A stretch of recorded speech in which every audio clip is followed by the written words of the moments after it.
Come in. Welcome. I'm E.G. Marshall.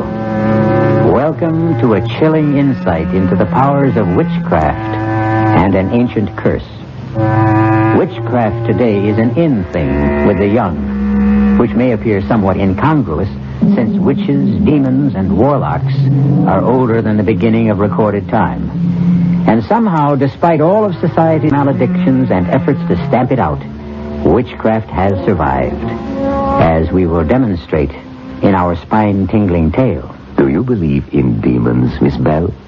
Frankly, no. Do you believe in God? Any God? Of course. Then you must also believe in angels. And demons, according to what we know about them, they are simply fallen angels, fixed eternally in evil. And although we may not know whether we are being fanned by airs from heaven or blasts from hell, it is best to be on guard. And having said that, I should not like to be Robert Anthony, whom you will meet very soon.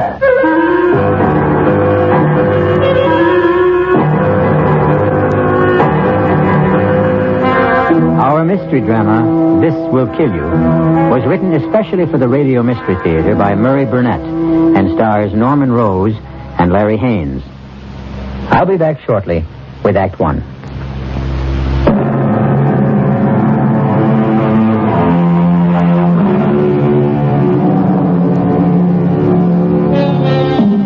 Rage, my friends, is one of the curses of mankind. Rage thickens the blood, assails the eardrums, racks the body with a mad urge to destroy. It has been said that whom the gods would destroy, they first make mad. And that applies to all of us, even if some are on speaking terms with God or the devil. Witness a man who is consumed with rage. Theodore Rackazzi.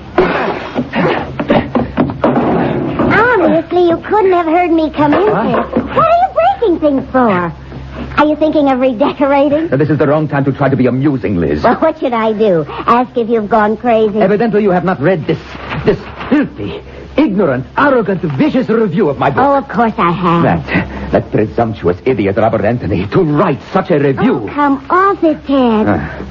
You know, you sound like you're back to the Middle Ages. What are you going to do? Challenge him to a duel? I have other powers, other resources. You're serious. Serious? After this review, let me read just one part to you.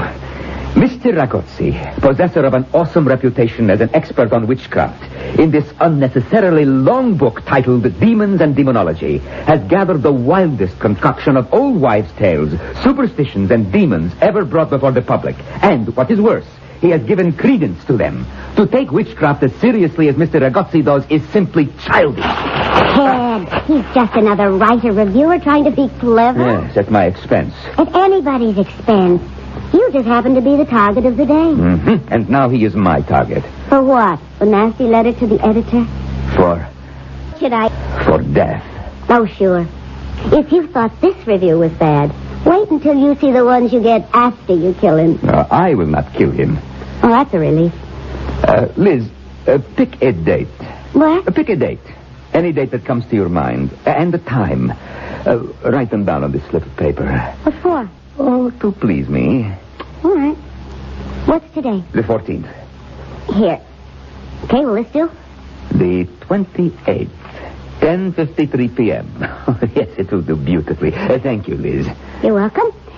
And now that we finished playing games, can we go? Of course. But the game is just about to begin.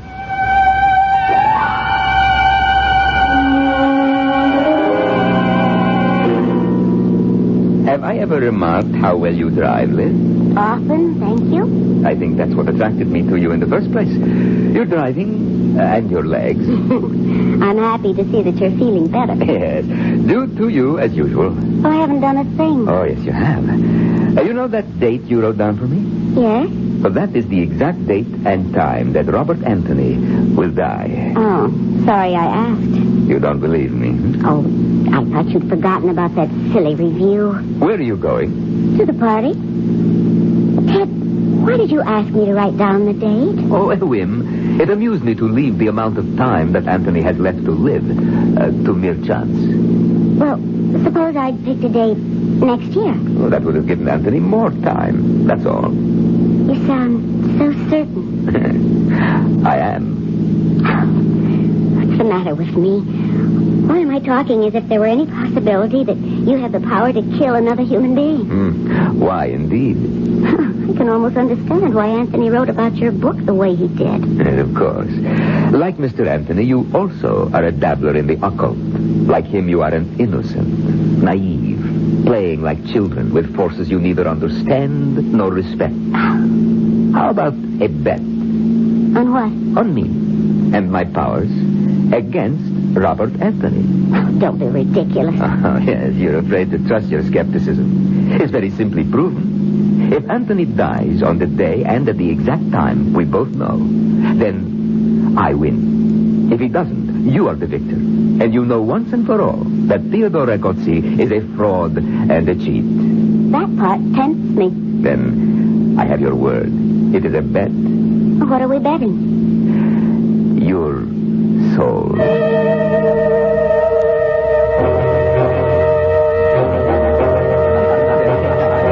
Robert Anthony, you're not leaving the party already. Well, I'm sorry, Carl. I just dropped by to meet your guests, but my publishers are getting uptight about my new book. Well, everyone here is talking about the hatchet job you did on Ragozzi. Well, why do they think I've got a bone to pick with Ragozzi?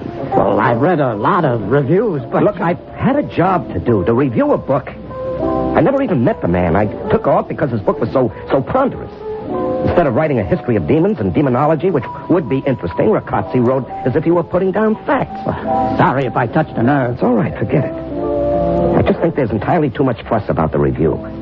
I know a little about witchcraft, and I think it can be amusing, but... Okay, but I hear Ragozzi's taking it very big. Well, I don't want to hear that Ragozzi's out to get me with the same crazy, demonic curse superstitious idiots believe in. Well, let's forget Ragozzi. What about that play we cooked up? Well, I just told you, Carl, my publishers are getting restless. I'm spending most of my time in the library. Look, can we put it off for a week or two? Okay. Fine. I've got to run. But I'll call, Carl. Just to let you know I'm still alive.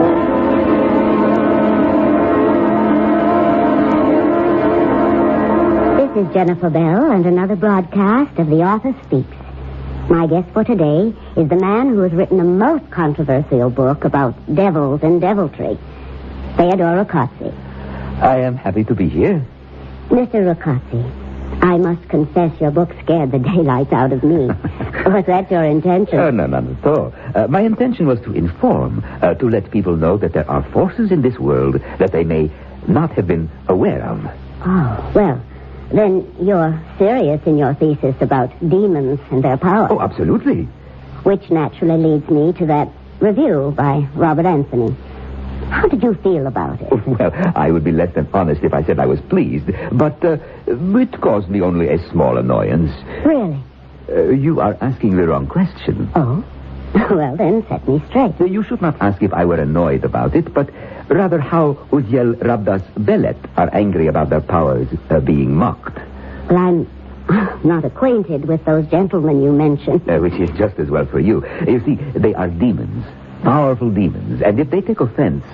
well, I should not like to be Mr. Robert Anthony. You're predicting that some harm might come to Robert Anthony? Oh, I predict nothing. Forgive me, but didn't you just issue a warning? A warning is not a prediction. Do you believe in demons, Miss Bell? Frankly, no. Do you believe in God? Any God? Of course. Good. Then, of course, you must believe in angels. And demons, according to all we know about them, are simply fallen angels, turned away from God, fixed eternally in evil. I would like to inform you, madam, that a belief in the existence of angels and demons is an article of faith with two of our major world religions. All I say is that I should not like to be in the company of Robert Anthony during the next month.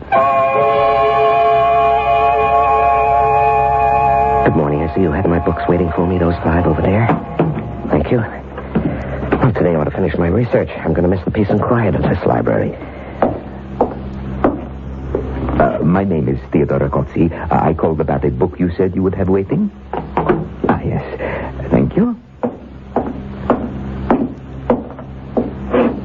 Oh, excuse me. Yes? It sounds absurd, I know, but I am superstitious about where I sit when I work here. Also, the light. Oh, yes, it's okay. Sit right there. Oh, yes, you're so kind. Oh, I'm so sorry. Forgive my clumsiness. I've knocked your books down. Let me help you. Oh, it's all right. I can pick them up. I cannot think how I could be so clumsy. Maybe I should wear glasses. Don't worry about it. Accidents happen. Yes, of course. Oh, this piece of paper is yours, I believe? Oh, thank you. Is something wrong? You keep looking over your shoulder. No. It's nothing. I don't feel well. It'll pass. Ah, yes, of course. Sir, can I help? No, I think I need a little fresh air. Oh, yes, of course. Sir, your books. Oh, forget them. I'll be back when I feel better.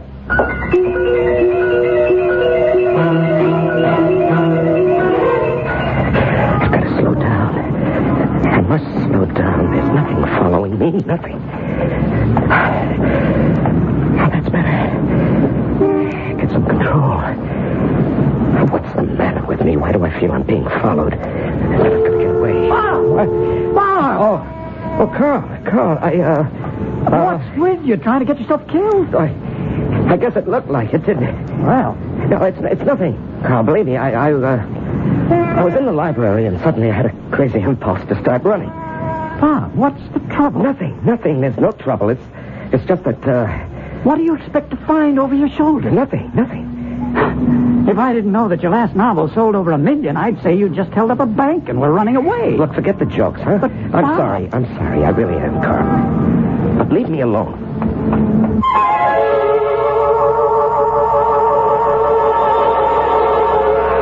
Whom the gods would destroy, they first make mad. But are the gods desirous of destroying Robert Anthony, or the demons? And who are the demons that are driving him? I'll be back shortly with Act 2.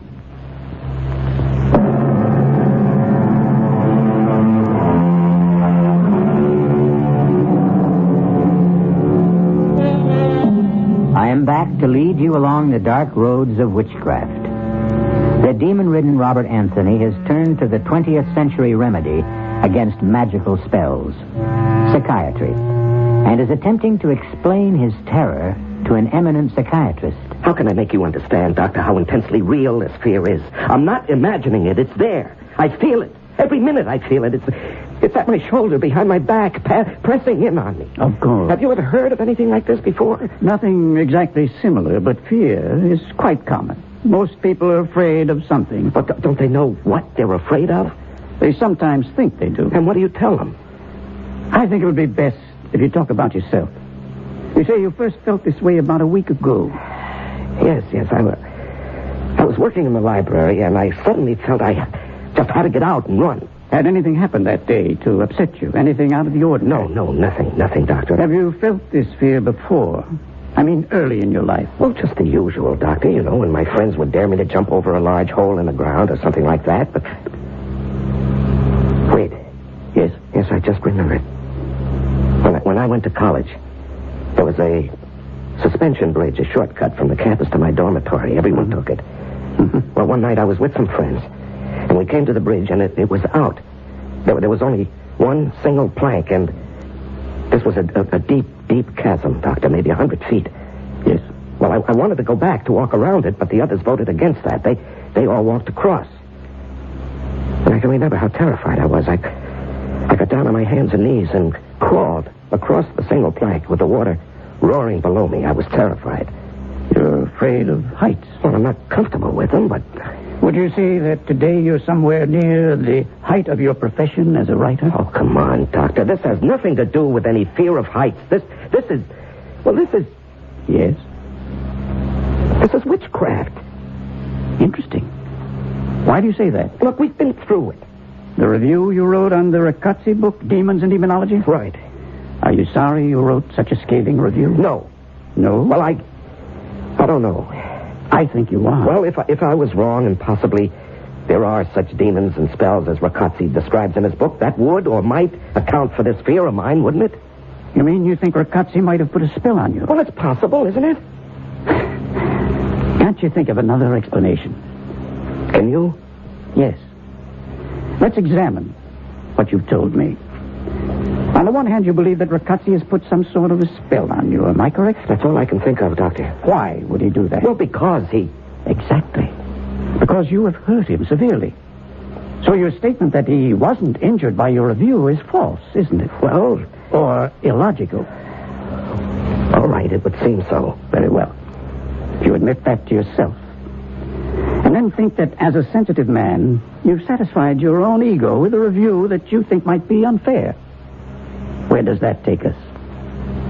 Doctor, do you believe that I feel so guilty that I run through the streets pursued by shadows? That I can't sleep because I feel a presence in my room? That I feel threatened every second of the day and it's getting worse by the minute? Do you really believe that? It's a possibility. Oh, no. You'd rather believe in witchcraft. Why? Doctor, you're not helping me. If you'll examine your motive as to why you insist that Riccozzi has some power to cast a spell over you, then I think... All right, I'm getting out of here. That won't help. Neither do you. I tell you, I feel that I'm going to die, and you talk about guilt? I'm getting out. Desperate men take desperate measures, and Robert Anthony was desperate. As he ran from what he thought pursued him, he held on to the last of his sanity.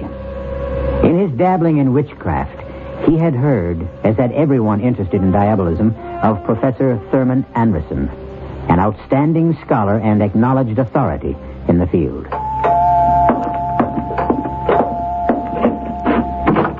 Professor Anderson? Yes? I'm Robert Anthony. Oh, come in. I've been expecting you.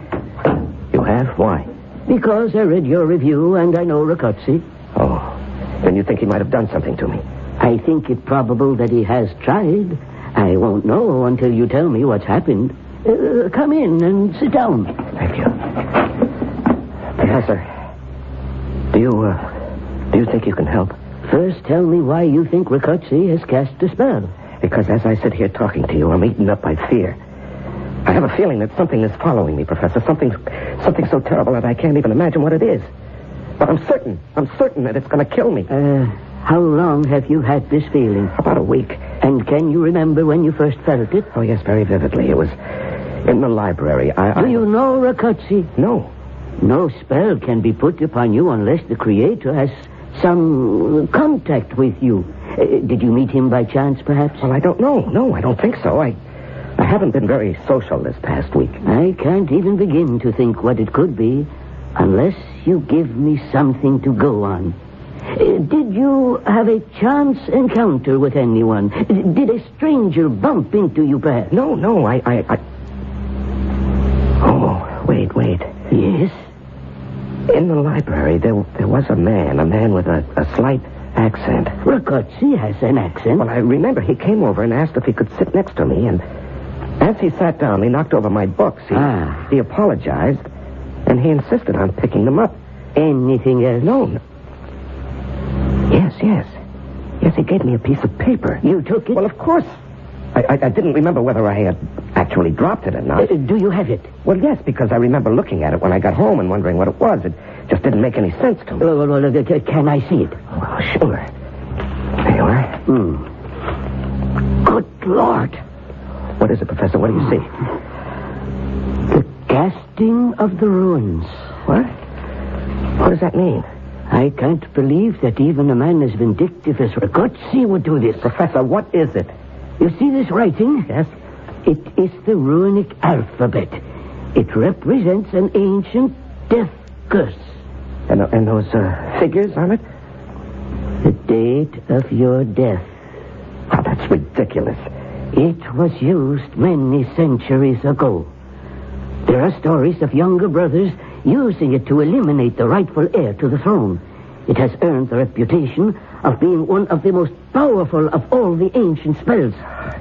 The drawback, of course, was the absolute necessity of having the man or woman casting the runes to pass the curse on directly and have it accepted. Oh, no, I won't believe that. This is the 20th century. Careful. Lose this paper and you lose your only chance. Chance? You mean there's something I can do? One thing. What is it? Pass the curse to someone else. Oh, this is unbelievable. If someone else told me about this conversation, I'd say we were both fit subjects for an insane asylum. Oh, no, I can't go on this way. Professor, how do I go about passing this on? You have someone in mind? Do I have to know a person? No, you could pass it to a stranger. Well, how? Simply brush up against someone in the street or on a bus or subway. See that he drops something. Then pick it up, and along with the package, you pass this piece of paper saying, I believe this is yours. When they accept it, they have it, and you are rid of it. Oh, no, I couldn't do that to anybody. I just couldn't. Why not? If you don't believe in the curse. I don't know about the curse. I can't believe that it will actually kill anyone, but I know how I feel. That is very real and horrible. Well? How much time do I have? Today is the 23rd. The date here is the 28th. 10:53 p.m. There's not a lot of time, is there? Plenty, if you start to pass it now. No, I just can't, Professor. I wouldn't give this to my worst enemy, let alone... Hold it. How about Ragazzi? I wondered how long you would take before you got around to that. Yes, of course. I'll pass it back to him. How? Well, I'll just... Exactly. Ragazzi obviously knows you. He is going to be on his guard. Well, can someone else pass it? No. It must be passed directly. There must be a way.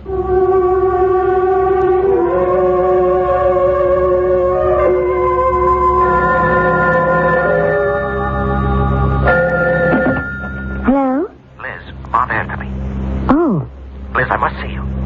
I don't understand. Well, I hate to sound like an old-fashioned melodrama, but it really is a matter of life and death. All right. Where shall we meet? Someplace where we can talk. How about, Sherry's? Oh, I don't think we should be seen together. Well, that's not the kind of talk I had in mind, Liz. I know. I still don't think we should be seen together. You know? How? How about the cafeteria at the zoo? Yeah, okay, but Liz... Half an hour. Okay, see you.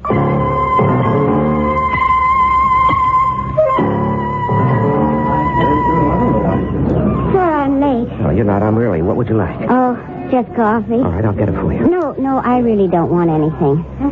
Why did you call me?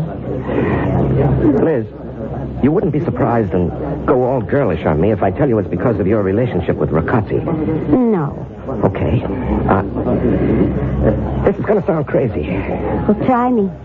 Liz, I have to know everything you know about Ragazzi. Not personal things, but his schedule, his plans, that sort of thing. Oh. It's terribly important, Liz. Yes. You're not going to ask me why? No. When I said it was a matter of life and death, I meant that. You'll have to believe me, Liz. Well, I do. You're entitled to an explanation. And you do? Yes. You know, I'm making a fool of myself. I'm talking to the wrong person. I just never even considered for a moment that you'd be in it with him. I'm not. But you know what I'm talking about. Yes. Well, how? I'd rather not discuss. Well, you've got to, Liz. Don't you see that? Isn't it enough for you to know that I realize you're in trouble and I want to help? All right, now it's my turn to ask why. No comment. But, Liz... You're wasting time in arguing. What can I do? I've already told you. But don't you see that I'll feel better if... If you can trust me? Yes, exactly. This isn't just fun and games for me, Liz. It's your life. Then you are in on it, huh? Look, I know about it. I'm involved, but I have as much to lose as you. Maybe more. And that's all I'm going to say. Do you think he can do it? More important, what makes you think he can? Everything I know tells me he cannot. But... Everything I know, everything I've learned, everything that science says doesn't help stop the terrible feeling I have that something is after me, Liz. It's just waiting until it has 10:53 p.m. on the 28th. That's the date. What makes you think I can help? I have one chance to break whatever spell Ragazzi has put on me. And what's that? It's just a slim chance, Liz, but a chance. Just take my word for that. If you do want to help, get me the information I want and need. I'll try. How do I reach you? Here, this number, anytime, day or night. If I'm not there, I'll get back to you in 5 minutes. I'll try. Thanks. And Liz. Yes? We haven't got much time. Time is running out on Robert Anthony. Whatever it is that's following him, or what he honestly believes to be following him, has a target date. I'll be back shortly with Act 3.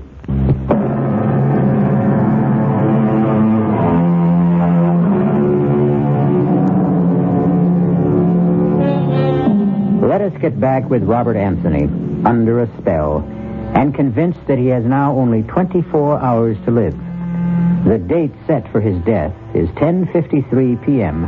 on the 28th, and it is now the afternoon of the 27th. And Theodore Ricazzi has a visitor. Liz, come in, my dear, come in. I took the chance that you'd be home. Yes, and I am, and I'm delighted.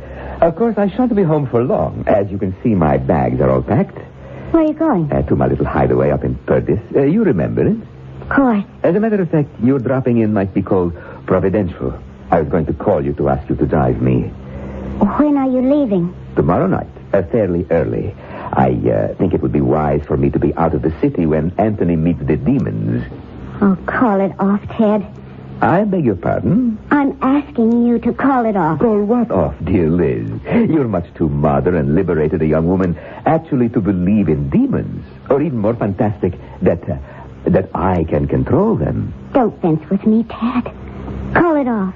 I wonder if I talked with Anthony today, would he write the same review of my book all over again? Or would he have a more open mind? Why don't you ask him? I would like to. I would very much like to, but, well, it's not practical. By the way, you haven't said you would drive me up to Purdy. I cannot. I'm sorry. Ted, I really cannot? Liz, have you forgotten our little wager? No. Don't you think you might owe it to me to be with me when we hear the news of Anthony's death? Ted, I'm asking you to call it off. Your bet or... The whole thing. My dear, I would like to. I would really like to please you. Well, then... There are others involved. I don't understand. When you call upon these forces for help, you're taking a very serious step. It is understood that you're not indulging a whim. These forces do not like the idea of being used carelessly. They are not to be toyed with. Oh, I'm sure you could do something. It's really amazing how you have come full circle in your belief in my powers. Would it help if I said I believe everything you claim? It would be an immeasurable aid to my ego. I mean, would it help change your mind about Anthony? I admire your not asking to get out of our wager. I sincerely admire you for that. Oh, save your admiration. I'm not asking to be released. I'm telling you that I'm not going through with it. Oh, you disappoint me, Liz. You really do. But I don't think you can withdraw. I can do what I want. And I don't want to play this game any longer. You have no choice. But I do. We're talking now about my soul. I don't know whether a person has a soul or not. Take my word for it, Liz. You have a soul. Oh, fine. But it's mine. And I'm not giving it to anyone. You have already committed yourself. To what? To a bet made on the spur of the moment and not in any seriousness. I only made it to keep you happy. Whatever your motive, you made it. I intend to hold you to it. Hold me to what? An oral agreement? In the circles in which I move, it is binding. And I say no. And that is most unwise. Are you threatening me? Of course. I think you should know that I will be powerless to help if you should change your mind. I'll remember that. I advise you to keep it very strongly in mind. And along those lines, you won't change your mind about driving me to Perdis? I can't, really. Then I shall have to take the train. That seems obvious. I'm going to ask another favor. For your own sake, it is necessary that you be with me the day after I have won my wager. I would take it kindly if you would get me a ticket on the 9:30 to Perdis.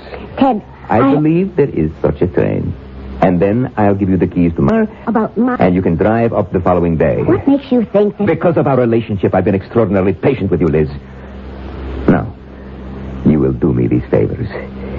It may predispose me to have more patience with you on the day my wager is due.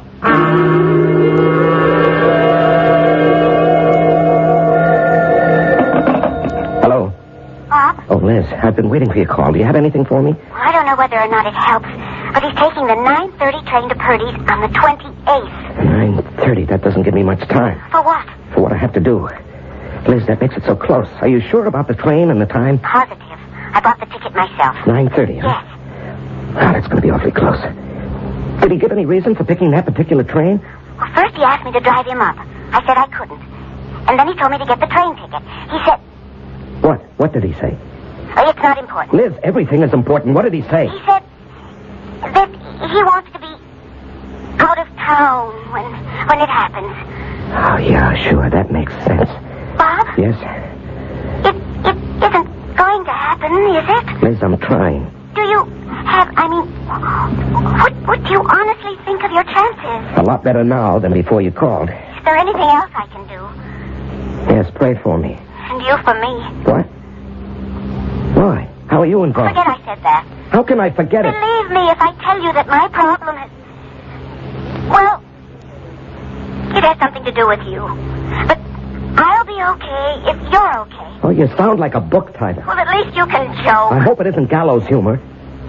Liz, I've got a lot to do. I have a plan. I don't know whether it'll work, but it's made me feel that I can do something. And I'm going to do it. Good luck.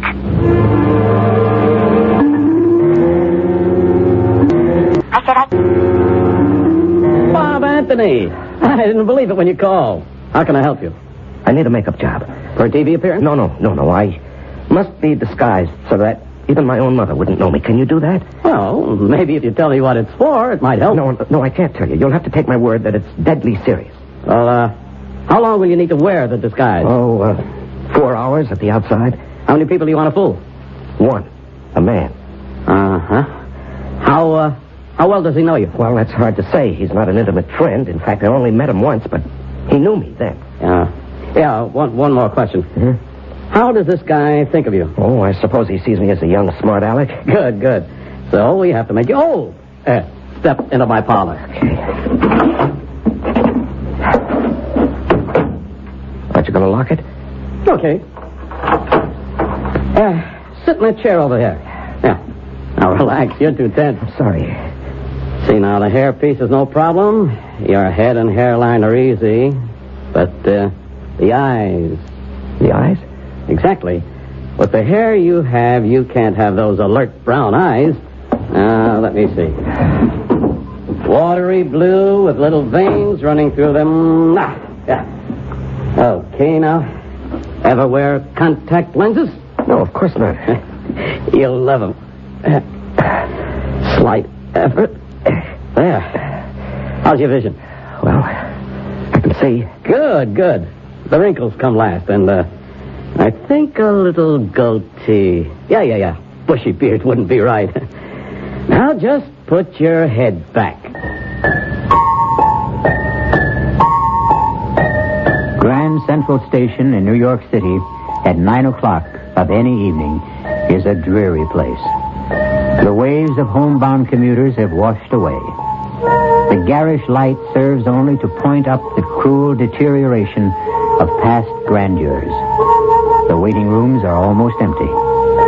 It was 9:20 exactly that Robert Anthony, carrying a small suitcase and disguised as an old man, walked slowly up to the ticket window. Mount Kisco, one way, please. Anthony walked slowly to the station platform where the 9:30 was about to depart.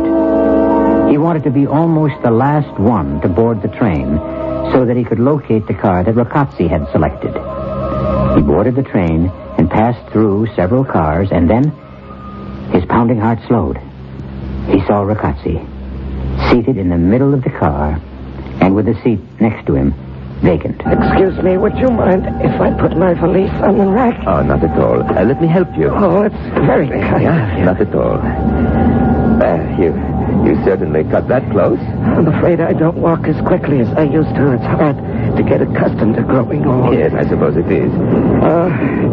I hope you'll forgive an old man's curiosity, but that book you're reading... The Dynamics of Witchcraft. Yes, that subject has always fascinated me. Me too. Did you ever study it? No, but when I was younger, Halloween was my favorite holiday.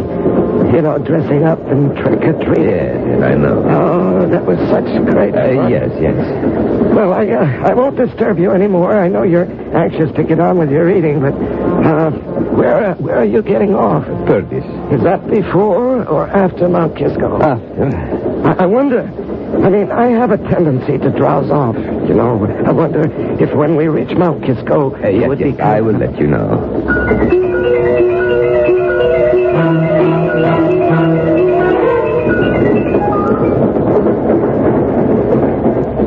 Excuse me, is it... It's the next station. Did you have a nice nap? Oh, yes, very refreshing, thank you. I do hope my nephew will be at the station. Yes, I'm sure he will. What time is it? 10:20. Are we on time? Well, I don't know.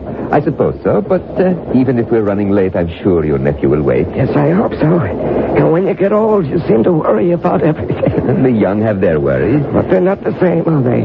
Sometimes they are. Sometimes a young man can worry himself almost to death. Oh, that seems such a waste. Or even worry about dying.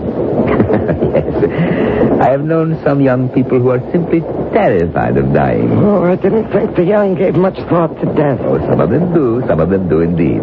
Take my word for it. That seems strange. Strange? Old man, I could tell you stories that are beyond belief. Stories that... Well, I seem to be talking a lot. Well, I enjoy it. Thank you, but we're coming into Mount Kisco. Oh, well, I've enjoyed talking to you. And now I'll just get my luggage from the rack. Oh, my. Look what I've done. I've dropped my bag. Here, let me help you. No. I've caused you too much trouble. I'll be able to... Oh, your book. I just seem to make things worse. If you will let me do it, it will be much simpler. Oh, yes. Thank you. But don't let me return your book. I believe this is yours. Yes. And now you'd better start if you want to get off and meet your nephew. Yes. Goodbye, and thank you. Wait, what? You bastard. The paper. Please, let go of me, my nephew. Stop acting. You're Anthony. I know it. Yes, you're right. And I'm getting off here. Not until you tell me where you hid the curse. That paper you passed to me. Miss your train. Damn the train. Where is it? The paper. I'll do anything, but you know how close it is. This very little time. I beg you, please, for the love of God, tell me where you put that paper. It's in the book. I slipped it in the book when I gave it back. The book. Where? Oh, my God. Catch it, Anthony. Grab it. No way, Riccozzi. Get it yourself. It's blowing away. You know I'm lost if I don't get that paper. Come back. I'll get you. Riccozzi, look out, the train.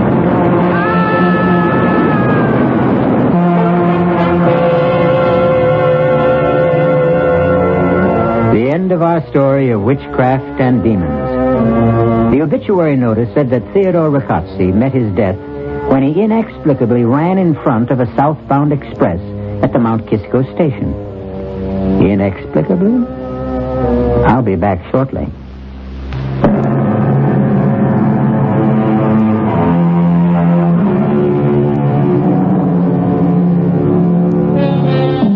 I'm sure we all know what the forces were that made Theodore Riccozzi run in front of the train that killed him. He panicked because of a superstitious belief in the supernatural. That, of course, is the explanation. Or is it? Our cast included Norman Rose, Larry Haynes, Evie Juster, Roger DeKoven, and Gil Mack. The entire production was under the direction of Hyman Brown. This is E.G. Marshall inviting you to return to our Mystery Theater for another adventure in the macabre. Until next time, pleasant dreams.